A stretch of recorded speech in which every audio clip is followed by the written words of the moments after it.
ভাজা মাছটি উল্টে খেতে না জানা। এখন তুমি আমাকে এখান থেকে বলো ভাজা ইংরেজি কি আর এই উল্টানো ইংরেজি কি? ভাজা ইংরেজি হচ্ছে ড্রাই। Dry fry. ভাজা ইংরেজি হচ্ছে ড্রাই না? আচ্ছা ভাজা ইংরেজি যদি ড্রাই হয় তাহলে উল্টানো ইংরেজি কি হবে? ফ্লিপ। ফ্লিপ। ফ্লিপ। আচ্ছা একটা ঠিক হয়েছে। ভাজা ইংরেজি হচ্ছে ফ্রাই। হ্যাঁ ফ্রাই। ওকে। আচ্ছা।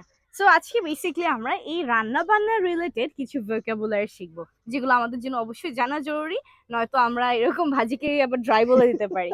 ওকে। সো স্লিপ অফ তাহলে টাং বেসিক্যালি। তুমি বলো সেকা। চেকা বেক। যেমন আমরা রুটি শিখি বা অন্য কিছু এক্স্যাক্টলি। শিখি।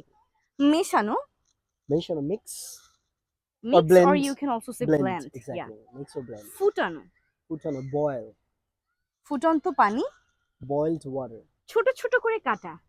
ছোট ছোট মিন্স, রাইট? ইয়া চপ মিন্স, মিন্স। অথবা তুমি এটাকে চপও চপ বলতে চপ পারো। Exactly. Chop or chop means. Means. কোনো কিছুকে ঢেকে রাখা, কভার। কভার, কারণ আমরা সবসময় বলি খাবার ঢেকে রাখতে হবে। কোনো কিছু শুকানো, শুকানো। ড্রাই। ড্রাই, এটা সেই হিস্টোরিক্যাল ড্রাই, ড্রাই। হ্যাঁ। খোসা ছাড়ানো, পিল অফ। Peel off. উল্টানো, ফ্লিপ। ফ্লিপ।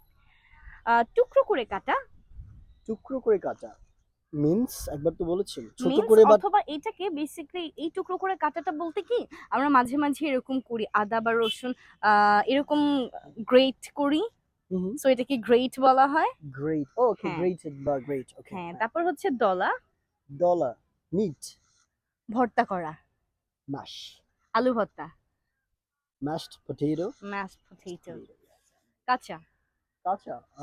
ইটস ইটস আমরা কাঁচা অনেক সময় গ্রিন বলি, র বলি। র। আর যদি আমি পাকা বলি, রাইট। রাইট। ফলের ক্ষেত্রে গ্রিন বলা হয়, ইয়া, কিন্তু মানে আর আর কোন ক্ষেত্রে কাঁচা, যেমন মাছ কাঁচা, এর ক্ষেত্রে র আমরা বলি। র। গোল গোল করা, গোল করা। Okay, roll. Yeah. That's right. কষানো বা কষিয়ে নেওয়া, সল্ট। That's right. চালুনি, সিভ।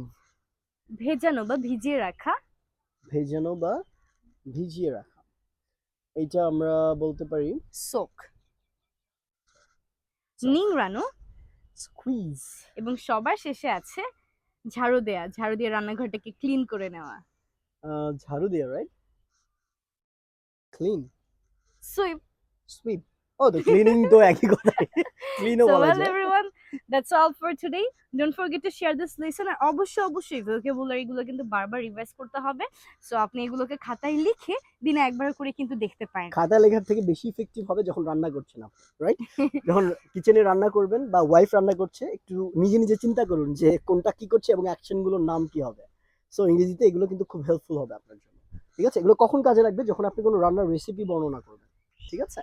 খাবার বানানোর রেসিপি বর্ণনা করবেন, তখন কিন্তু এই ভোকাবুলারি গুলো আপনার প্রচুর কাজে দেবে। ওকে?